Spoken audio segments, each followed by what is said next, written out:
दोस्तों स्वागत है आप सबका मेरे इस चैनल में क्रिकेट विद मनु। आज का मैच आईपीएल 2024 का 17th एडिशन मैच नंबर 19 जो कि हो रहा है Rajasthan Royals versus royal Challengers Bengaluru. आज का मैच होने वाला है राजस्थान रॉयल्स के होम ग्राउंड में सवाई मानसिंह इंदौर स्टेडियम में होने वाला है। तो चलिए और डिटेल्स, वेन्यू और पिच कंडीशंस और कुछ प्लेयर्स के स्टैट्स और प्लेइंग 11 की तरफ बढ़ते हैं। तो दोस्तों ये है सवाई मानसिंह स्टेडियम जो कि है राजस्थान रॉयल्स का होम ग्राउंड। ये होम ग्राउंड जो है बैट्समैन को थोड़ा फेवर करने वाला होम ग्राउंड है। जो वेन्यू है बैट्समैन को फेवर करता है, पर हाँ इसका बाउंड्री जो है वो बहुत बड़े और टेम्परेचर ज़्यादा होने की वजह से जो स्कोर से वो ज़्यादा जाते नहीं है, थोड़ा बहुत लोअर साइड पे वो रुक जाते हैं। और रही बात ये स्टेडियम में जो वेन्यू एक और खासियत है, अब तक इधर 200 रन्स ब्रीच हुए नहीं है। तो हाँ शायद से आज के मैच में हो सकता है, बोल नहीं सकते। दोनों साइड बहुत ही हेवी बैटिंग लाइनअप के साथ आ रही है, तो कुछ भी हो सकता है। एक साइड पर आरआर है जो कि अनप्रेडिक्टेबल है, दूसरे साइड पर आरसीबी जो उनसे भी ज़्यादा अनप्रेडिक्टेबल है।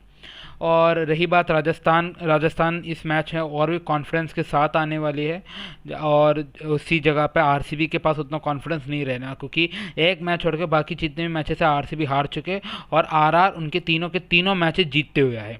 तो आज देखने को मिलेगा, आज का मैच बहुत इंटरेस्टिंग रहने वाला है। कैसे ना कैसे तो आरसीबी को आज का मैच जीतना ही होगा, पर आरआर इतने मैचेस जीत के आने की वजह से उनके पास पूरा कॉन्फिडेंस है, तो बहुत ही टफ फाइट रहने वाला है आरसीबी के लिए।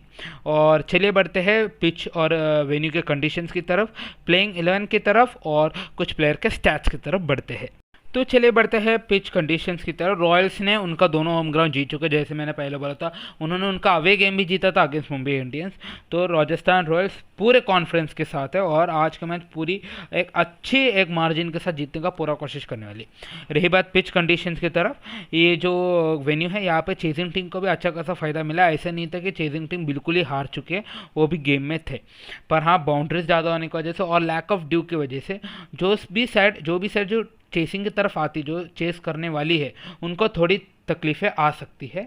और ऐसा एक नेसेसरी नहीं है कि ये वेन्यू बस बैटिंग फर्स्ट ग्राउंड है, पर हाँ बाउंड्रीज बड़े होने की वजह से और टेम्परेचर ज़्यादा होने का जिस वजह से जो बैटिंग साइड जो चेस करते उनको थोड़ा तकलीफ होने वाला है यहाँ पे रन्स बनाने में।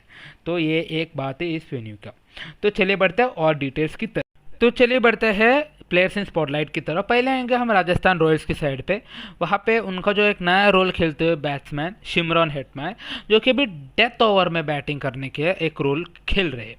अगर आपने इतने मैचेस देखे रहेंगे तो यूजुअली शिमरॉन हेटमायर के पहले रवि अश्विन नहीं आते थे, पर अभी आज जो भी मैचेस हुए राजस्थान के, उन्होंने जो रोल है वो चेंज कर दिया शिमरॉन हेटमायर के लिए। जो डेथ में आके जितना ज़्यादा रन्स बना सके वो एक रोल दिया गया है, जिस वजह से जब भी वो टाइम नहीं आता है तो उससे पहले अगर विकेट गिर जाता है तो रवि अश्विन को भेजा जाता है। और शिमरॉन हेटमायर जो 3 मैचेस है उसमें 2 बार ही उन्होंने इनिंग्स खेला है। उसमें एक में उन्होंने 14 मारा था 7 बॉल्स में से और बिना आउट हुए थे, नॉट आउट खेल रहे थे उन्होंने। और यूजुअली जब इम्पैक्ट स्ट्रैटेजी आता है तब भी वो इम्पैक्ट सब बन के निकल जाते हैं। और आज के मैच में आरसीबी की बॉलिंग यूनिट के साथ वो फेस करने वाले हैं। अगर डेथ ओवर में अगर वो आते हैं तो बहुत ही एक एडवांटेज रहने वाला राजस्थान के लिए, क्योंकि सामने है आरसीबी की वही बॉलिंग यूनिट जिन्होंने डेथ ओवर्स के टाइम पे 11.3 का इकोनॉमी रेट पे खेले। बहुत ही बुरा आरसीबी का डेथ ओवर में है, बहुत ज़्यादा रन्स यूजुअली ही रन्स बहुत लीक कर रहे हैं आरसीबी के बॉलर्स। तो हाँ डेथ ओवर स्पेशलिस्ट जैसे डेथ ओवर जो बैटिंग करने टाइप शिमरॉन हेटमायर को जो रोल दिया गया, अगर वो उस रोल पे अच्छे खासा टिक पाते हैं तो बहुत ही डेंजरस रहने वाला है आरसीबी के लिए शिमरॉन हेटमायर। तो चलिए बढ़ते हैं अभी आरसीबी की तरफ, दिनेश कार्तिक की तरफ बढ़ेंगे। दिनेश कार्तिक भी लगभग सिमिलर ही रोल खेल रहे जैसे शिमरॉन हेटमायर खेल रहे थे। लास्ट में आने का डेथ ओवर के टाइम पे जितना ज़्यादा रन्स मार सकते उतना ज़्यादा रन्स मारने का अच्छे एक स्ट्राइक रेट मेंटेन करते हुए वही रेल दिनेश कार्तिक प्ले कर रहे हैं। पर राजस्थान रॉयल्स बहुत अच्छे से जानती है कि ये सेम ही रोल दिनेश कार्तिक का भी है, क्योंकि उनका जो मैचअप है युजवेंद्र चाहल के अगेंस्ट वो बहुत ही बुरा है। अगर आपने ध्यान नहीं दिया रहेगा तो युजवेंद्र चाहल जो है बहुत ही एक अच्छे मैचअप के साथ है दिनेश कार्तिक के अगेंस्ट। उन्होंने जितने भी बार मिले हैं, चाहल ने 51 बॉल्स बॉल किए हैं दिनेश कार्तिक के अगेंस्ट और उन्होंने बस 47 रन ही दिए हैं, जबकि चाहल ने 3 बार आउट तक किया है दिनेश कार्तिक को। तो और चाहल को राजस्थान रॉयल्स ने बहुत बार डेथ ओवर में खिलाया भी है। तो जब 17th और 19th ओवर जब है अगर विकेट्स गिर जाते हैं, अगर दिनेश कार्तिक स्ट्राइक पर रहते हैं, तो most probably Rajasthan Royals Yuzvendra Chahal को रखेंगे, उसके ओवर कम से कम एक ओवर तो रखेंगे, ताकि जितना कम रन जाए उतना कम रन ही जाने दे। और अगर विकेट्स मिल रहे रहेंगे तो और 2-3 विकेट्स लेके जितना आरसीबी को रोक सकते उतना रोकने का पूरा कोशिश करेंगे with the help of Yuzvendra चहल।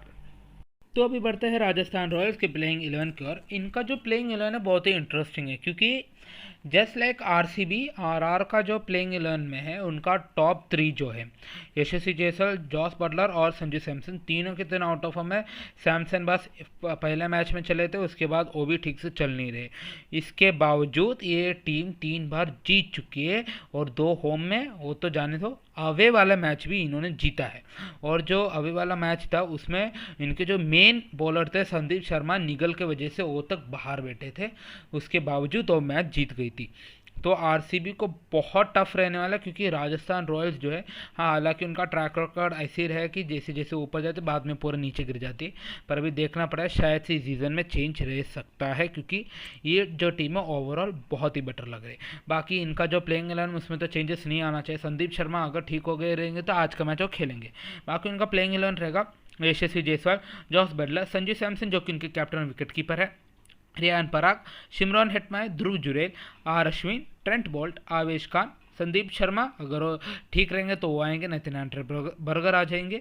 फिर युजवेंद्र चहल, एक तो नांड्रे बर्गर नहीं तो रोमन पोवल। उनका इम्पैक्ट स्ट्रेटजी कैसे रहेगा वो डिपेंड करेगा। अगर उनको एक बैट्समैन चाहिए तो रोमन पोवल, नहीं तो नांड्रे बर्गर इम्पैक्ट में आ जाएंगे। अभी बढ़ते हैं आरसीबी के प्लेइंग 11 की ओर। इनके प्लेइंग 11 में शायद से चेंज आ सकता है। पहले हो सकता है अनुज रावत का, क्योंकि उन्होंने ओपनिंग में 25 बॉल 48 बनाए थे, उसके बाद उन्होंने 25 बनाए ऑफ 48 बॉल्स बाकी 3 इनिंग्स में।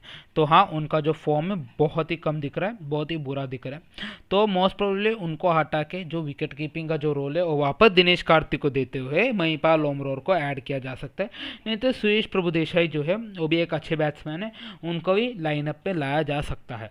बाकी मेरा सजेशन यही रहेगा कि जो विल जैक्स, जो इतने एक डिस्ट्रक्टिव प्लेयर को उन्होंने जो बेंच में बिठाया कुछ सीजनों से, उसको एक बार प्लेइंग 11 में लेकर आ जाए, क्योंकि एक बार वो आ गया, अगर उसका फॉर्म मेंटेन रखता आईपीएल में भी, इतना डिस्ट्रक्टिव प्लेयर रहने वाला है कि आरसीबी लगभग चेजिंग करते वक्त तो हारना मुश्किल ही हो जाएगा उनको, क्योंकि उतना एक डिस्ट्रक्टिव बैट्समैन है वो। बाकी उनका प्लेइंग 11 तो सेम ही रहना चाहिए। पहले आएंगे विराट कोहली, फिर फैफ डु प्लेसिस जो कि उनके कैप्टन है, रजत पाटीदार आएंगे, फिर उसके बाद ग्लेन मैक्सवेल, कैमरन ग्रीन, अनुज रावत, नहीं तो सुरेश प्रभुदेसाई, फिर महिपाल ओमरोर को भी ऐड किया जा सकता है, दिनेश कार्तिक जो कि उनके विकेट कीपर है, मयंक दागर, रीस टोपली, मोहम्मद सिराज और यश दयाल। तो बढ़ते हैं स्टैट मैटर की ओर। पहले आते हैं राजस्थान रॉयल्स और आरसीबी के एक स्टैट की तरफ, जहाँ पे राजस्थान को आरसीबी ने बहुत ही बुरी तरीके से कूट दिया था पिछले सीजन में, जहाँ पे आरआर हार गई थी, वो 59 पे ऑल आउट ही हो गए थे और 112 रन की विक्ट्री थी आरसीबी के लिए। इतनी बुरी तरीके से कूट दिया गया था राजस्थान को आरसीबी ने। फिर आते हैं जयपुरी वेन्यू की तरफ। ये जो वेन्यू है यहाँ पे विराट कोहली के बहुत ही खास इनिंग्स आया है, जब वो अगेंस्ट ऑस्ट्रेलिया एक मैच हुआ था 2013 में, ओडीआई चेस था, जहाँ पे विराट कोहली ने 52 बॉल्स में एक सेंचुरी मारा था। पर ये जो एक इनिंग्स है ऐसा कभी वो आईपीएल में रेप्लिकेट नहीं कर पाए, और उनका जो एवरेज है इस वेन्यू में बहुत ही बुरा है। उनका एवरेज रहा है 21.28, और उनका बाकी जितने भी वेन्यू से अगर कंपेयर किए जाएंगे तो उनका एवरेज बहुत ही कम है इस वेन्यू पे। फिर आता है डु प्लेसिस, मैक्सवेल और महंगे में इतना हाई रेट में खरीदे गए कैमरन ग्रीन की तरफ। आरसीबी के जो इतने मेन प्लेयर्स है जिसके ऊपर उन्होंने इतना भरोसा रख के खेला गया था, तीनों के तीनों चले ही नहीं। तीनों ने मिलकर बनाया 159 रन और उनका एवरेज रहा है 13.25 तीनों का, और स्ट्राइक रेट रहा 119.5।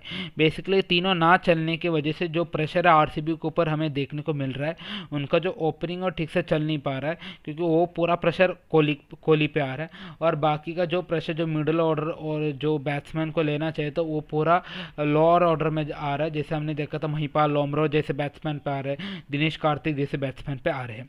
फिर आते हैं राजस्थान रॉयल्स की तरफ। उनका जो डेथ ओवर में जो इकोनॉमी रेट है सबसे बेस्ट है बाकी किसी भी टीम से अगर कंपेयर किया जाए तो। उनका डेथ ओवर में जो इकोनॉमी रेट है वो है 7.41। फिर बाद में जो सेकंड में आते हैं वो आते हैं 9.6 के इकोनॉमी रेट के साथ लखनऊ सुपर जायंट्स। इतना फ़र्क है फर्स्ट और सेकंड के बीच में। तो हाँ, रॉयल्स का जो डेथ ओवर में है वो बहुत ही अच्छा है। अगर संदीप शर्मा आते तो बहुत ही एक बेटर सिचुएशन रहने वाला with Yuzvendra Chahal as well. अगर आरसीबी का जो डेथ ओवर स्पेशलिस्ट का जो रोल खेलते दिनेश कार्तिक अगर आते हैं तो बहुत ही बुरी तरीके से फंस सकते हैं आरसीबी। अभी बढ़ता है पावर प्ले की तरफ, जहाँ पे राजस्थान रॉयल्स सेकंड पोजीशन में आता है just behind Chennai super Kings. यहाँ पे राजस्थान की इकोनॉमी रेट है पावर प्ले में 8.44 है, जबकि चेन्नई की है 8.16। बस थोड़े से मार्जिन से वो सेकंड में है। बाकी उनका पावर प्ले में भी बहुत ही अच्छा बॉलिंग रहा है। फिर आते हैं विराट कोहली की तरफ। विराट कोहली और संदीप शर्मा का जो मैचअप है वो बहुत ही इंटरेस्टिंग है, क्योंकि 15 बार की जो मैचअप रहा उनके बीच में 87 रन्स विराट कोहली ने बनाए 67 बॉल्स में, जबकि संदीप शर्मा ने 7 बार आउट किया। किसी और बॉलर ने इतने बार विराट कोहली का आउट नहीं किया जितने बार संदीप शर्मा ने किया। जो दूसरी पोजीशन में जो आते वो है आशीष नेहरा, जिन्होंने 6 बार आउट किया विराट कोहली को। तो दोस्तों इतना ही था बस आज के अपडेट्स, न्यूज़, प्लेइंग 11 वेन्यू और पिच कंडीशंस और कुछ प्लेयर के स्टैट्स। आज का मैच बहुत ही इंटरेस्टिंग रहने वाला है। आप जरूर कमेंट सेक्शन में प्रेडिक्ट करना और लिख देना कि कौन आज का मैच जीतने वाला है। बाकी रही बात, देखा जाए ऑन पेपर्स राजस्थान रॉयल्स बहुत स्ट्रांग है as compared to Royal Challengers Bengaluru. I hope कि आपको ये वीडियो पसंद आया रहेगा। अगर पसंद आया तो लाइक, शेयर और सब्सक्राइब कर देना। मैं आता हूँ अगले IPL मैच के वीडियो के साथ।